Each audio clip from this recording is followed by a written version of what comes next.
19 h sur ESAE Télévision. Mesdames et messieurs, bonsoir. Merci de prendre le rendez-vous de la grande édition du journal télévisé sur votre web TV. Dans un instant, les principaux titres des informations à développer. La géopolitique au Bénin, nous en parlerons dans cette édition avec Athanase Toudonou, spécialiste en la matière. Il est également enseignant et directeur des études à l'École supérieure d'administration d'économie, de journalisme et des métiers de l'audiovisuel ESAE.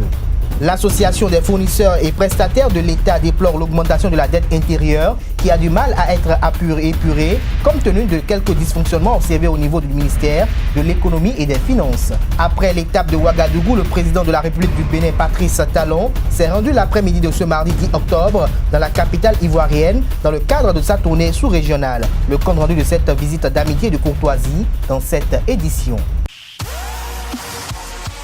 Papa.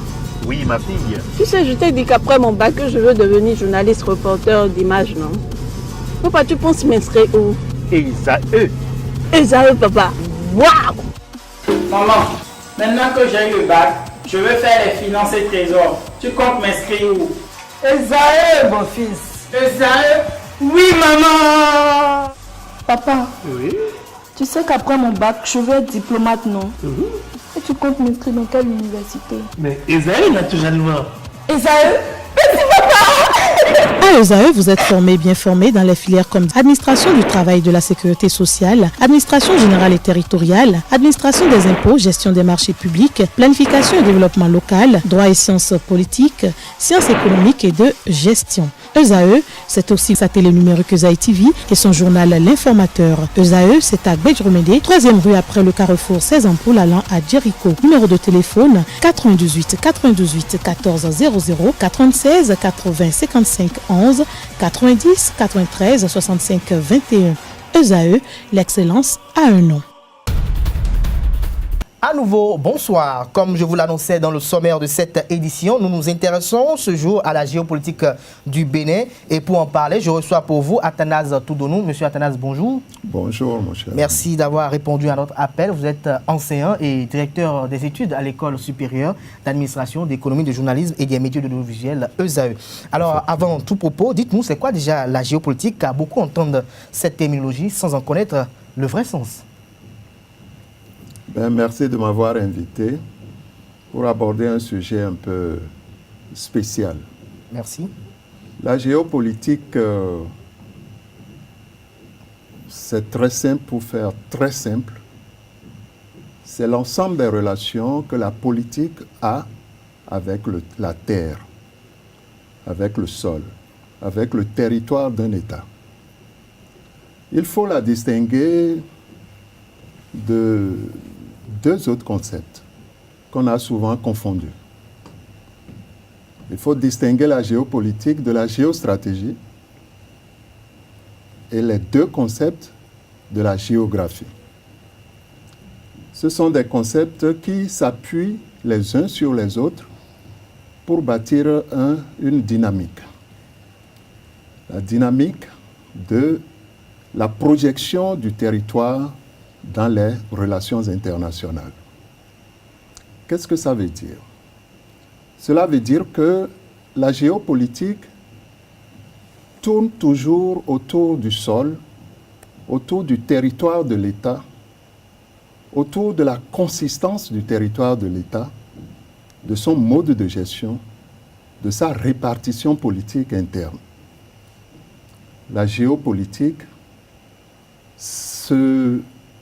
dans les relations internationales, se projette comme la recherche d'une interaction des consistances des territoires de chacun des États et des rapports que ces territoires peuvent mener entre eux. Alors, oui, allez-y. C'est un peu délicat, c'est sûr, parce que la géopolitique appelle nécessairement une politique internationale de l'État dans la dynamisation de son territoire et dans ses rapports avec ses partenaires. Alors, quelle perception faites-vous de façon sommaire de la géopolitique au Bénin? Poser cette question, c'est demandé si le territoire béninois est attrayant dans les relations internationales. Exactement. Effectivement, ce territoire est attrayant parce qu'il a des atouts. Son positionnement est stratégique. Il a une ouverture sur la mer. Il est habité par une population diversement compétente. Mais ce territoire a quand même quelques limites. C'est par exemple, comme limite, sa pauvreté en matière de ressources minières. C'est par exemple aussi le fort taux d'analphabétisme, pas seulement en français, mais dans les langues locales. L'analphabétisme dans les langues locales. Ouais. Ce sont autant d'éléments qui un peu diminuent un peu la consistance du territoire du Bénin. Néanmoins, sa position géographique le projette davantage dans les relations internationales. Nous avons un positionnement, une ouverture sur la mer qui nous permet aujourd'hui de mener une politique internationale de qualité. Voilà. Je pense que le Bénin doit tirer davantage de son territoire en misant beaucoup plus sur ses atouts, en se positionnant, en s'appuyant beaucoup plus sur la qualité de son territoire. Alors, que doivent faire les dirigeants actuels pour mieux développer la géopolitique au Bénin? Bien alors, la géopolitique étant la science du déterminisme du territoire, rejaillit nécessairement sur la politique. Pour donner au territoire sa valeur dans ses relations avec les États, mais il faut nécessairement faire des options politiques de qualité. Et regarder le territoire en face.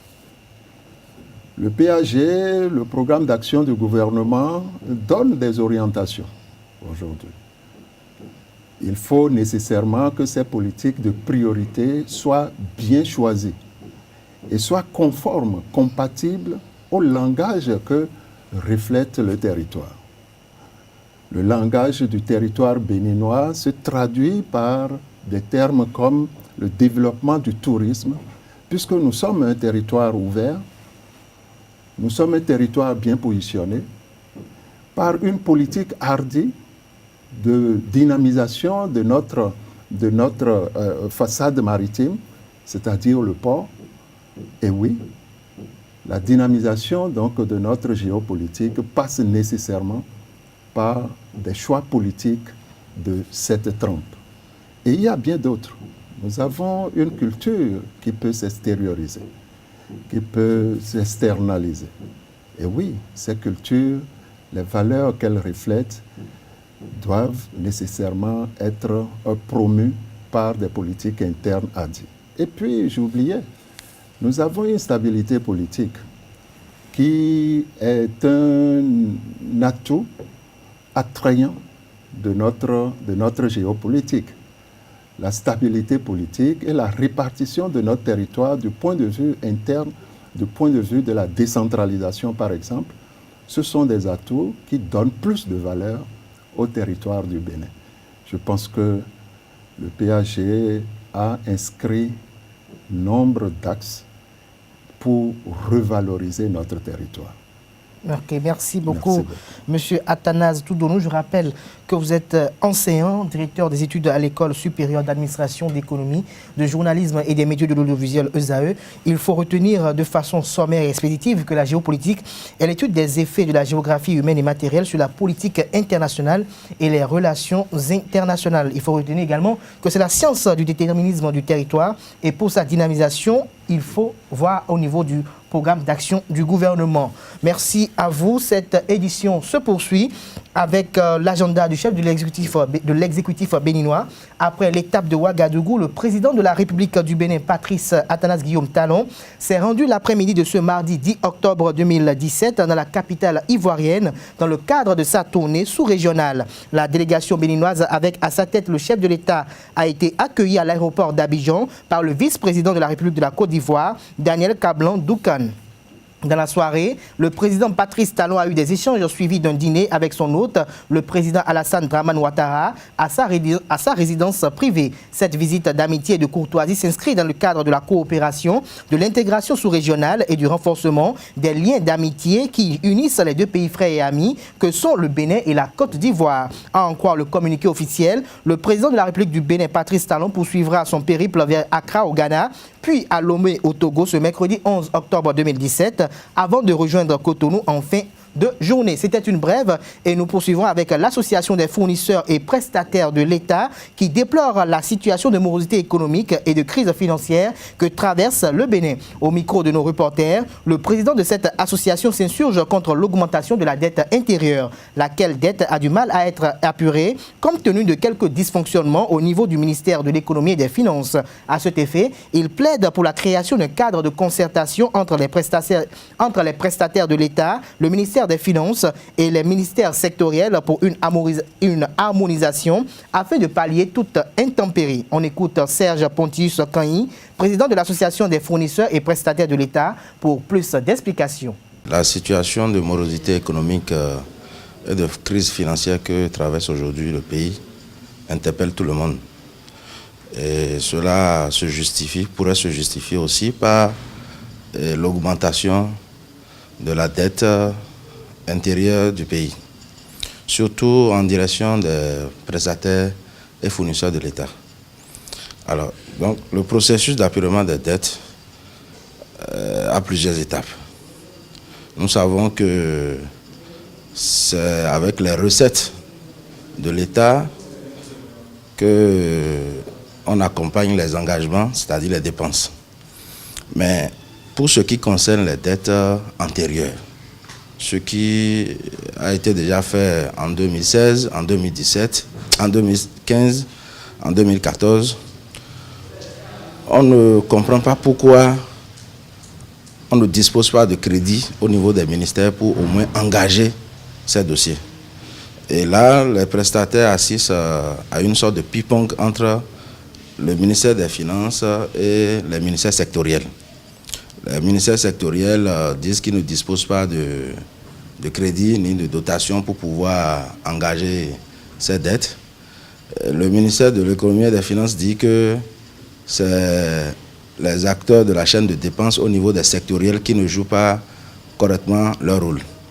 Et comme vous le savez, quand les éléphants se battent, c'est les zèbres qui en souffrent. Nous, les prestataires, nous en souffrons parce que c'est des engagements que nous avons pris avec les banques et institutions financières de la place et qui nous mettent la pression à tout bout de champ.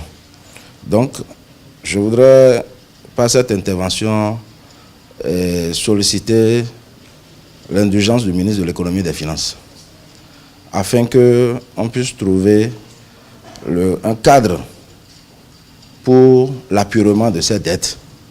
Parce que nous en avons ras-le-bol, nous les prestataires, nous en avons ras-le-bol. Et la situation, même au niveau du ministère de l'économie et des finances, c'est que, entre-temps, certaines réformes ont été initiées pour empêcher les nouveaux engagements. C'est-à-dire, lorsqu'on ne paye pas les dettes, on ne puisse pas faire de nouveaux engagements. Mais nous constatons que les anciennes dettes sont là, mais de nouveaux engagements sont faits au détriment de ces anciennes dettes. La coalition Bénin en route étend ses tentacules sur toute l'étendue du territoire national à travers l'installation de plusieurs ramifications de la coalition un peu partout dans le pays. À cet effet, 120 délégués répartis par 10 dans 12 départements ont été installés lors d'une cérémonie officielle qui s'est déroulée dans le Septentrion le week-end dernier. Ces délégués auront pour mission essentielle de mobiliser et de fédérer toutes les forces politiques de leur localité respective. On écoute Franck Parossou, délégué du COUFO de la coalition Bénin en route et représentant du collectif des délégués. Il est au micro de nos reporters.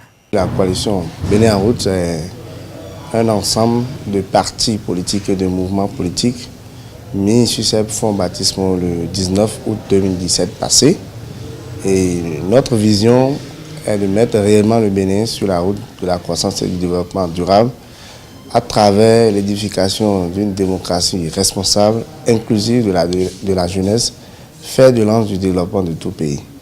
Et dans l'optique de pouvoir réaliser notre vision, nous avons mis sur pied un certain nombre de délégués qui sont nos porte-étendards dans les différents départements du Bénin.